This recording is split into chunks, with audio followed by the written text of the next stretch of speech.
Интересно е как ЮНЕСКО запазва неща, които са изконно наши са си. И сега, примерно, ние проекта, който правихме пък от Европейския съюз, Generation Next EU, се опитват също по някакъв начин хем да видим другите култури как са, хем да си припомним нашата. Защото ето ние всички това, което го говорим днес, сме го виждали в живота си. Но моят живот е 40 години.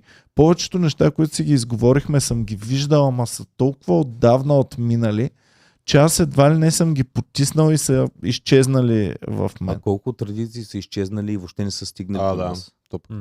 Значи, хората си мислят, че традициите са нещо, знаем коледарите, знаем нестинарите, но има, ако отидеш в някакви краища на България, аз примерно съм чувал за някъде в района на Силистра, където имало смесване на християнски, защото ние основно говорим за българите християнски обичаи. Обаче в България има и мюсюлмански турци много, които пък си имат техни обичаи, които са много по-различни от турците в Турция и въобще на мюсюлманите, които са пък много прихванали тук християнски мотиви. И знам за има традиции, където християни и мюсюлмани заедно се молят примерно за дъжд и правят вече смесица между християнски и мюсюлмански обичаи. Много интересни неща. Чувал съм за района на Силистра, че имало горе по селата правили някакви. Това е готино, защото си обединявате силите. Ами то какво е дори нестинарството? Стари тракийски обичаи, смесено с християнство. Коледа какво е? Пак смесваме нещо християнско с нещо, което е било... Аз съм виждал помаците. С майка ми бяхме в Доспат на почивка на станцията на Дези.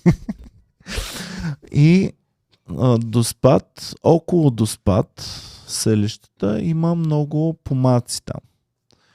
Помаците са хем мюсюлмани, хем са си запазили пък българските корени и традиции и не е типичният мюсюлманин, който очакваме.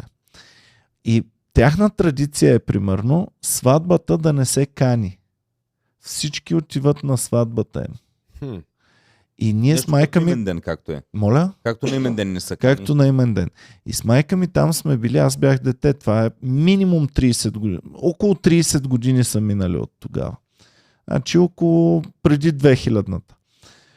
И ние сме заедно с колежките на майка ми от Дези, сме на станцията на Дези и някой казва там да отидем на сватбата, и ние отидохме на сватбата. И на сватбата ни посрещнаха, сложиха ни да седнем и всъщност беше, затова не бяха готвили порции, както сега на повечето сватби отиваш и имаш порция, ами в голям съд, като казан. Такова. Да. Там беше сготвеното и просто има чини. Всеки си взема. Всъщност малко е шведска маса, ама доспатски вариант. Или път ни 200-левки, 10-левки от старите на младоженците. И ние оставаме някакви подаръци или пари, нещо оставахме. Аз бях дете и ми дадоха аз да дам нещата. И минаваш с чинийката и си спомням до ден днешен картофена салатка, маслинки имаше, другите неща не ги помня, но много ми беше вкусно картофената салатка и маслинките. Си ги задах. Много хубаво. И да, беше интересно, беше отворено за абсолютно всички.